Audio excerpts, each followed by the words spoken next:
আসসালামু আলাইকুম রহমতুল্লাহ ওয়া বারাকাতুহু। আজকে আমি নাগেশ্বরীর চোর ভাইদের উদ্দেশ্যে দুটি কথা বলছি।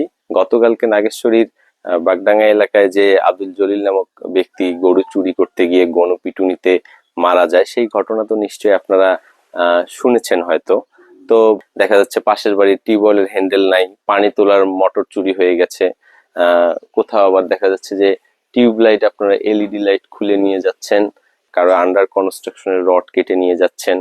এরকম অসংখ্য রিপোর্ট আমাদের মাঝে কিন্তু আসতেছে। তো আমরা কিন্তু আন্দাজ করতে পারতেছি কারা চুরি করতেছেন। আপনাদের অবস্থা যেন আবার ওই জলিল চোরের মতো না হয়। আর আমি বা আমরা যদি আশেপাশে আপনাদেরকে ধরে ফেলি, একটু শাসন করতে গেলাম, দেখা যাচ্ছে আপনার কানের জায়গায় কান নাও থাকতে পারে, বা হাতের বৃদ্ধা আঙ্গুলের আঙ্গুল দুইটা নাও থাকতে পারে। এরকম ঘটনা আজকাল অহরহ। আর মানুষ এই গরমের মধ্যে যেরকম মাথা গরম আর উত্তেজিত, দেশের যে আইন শৃঙ্খলা পরিস্থিতি, আপনাদেরকে যদি অনাকাঙ্ক্ষিত ভাবে গণপিটুনি দিয়ে মেরে ফেলা হয়, তাও খুব বেশি কিছু হবে বলে মনে হচ্ছে না। তো এটা আপনাদের একটা শেষ সুযোগ। চুরি চামারি করবেন না দেশের এইরকম পরিস্থিতিতে। কোথায় বা কোথাও ধরা খেয়ে গেলেন, এই ইস্যুতে একটা অরাজকতা তৈরি হলো বা গণপিটুনিতে মরে গেলেন, ব্যাপারটা খুবই খারাপ হবে। এবং আপনাদের পরিবারের জন্য এটা খুবই দুঃখজনক হবে। কাজ করে খান, ভালো থাকেন, সুস্থ থাকেন।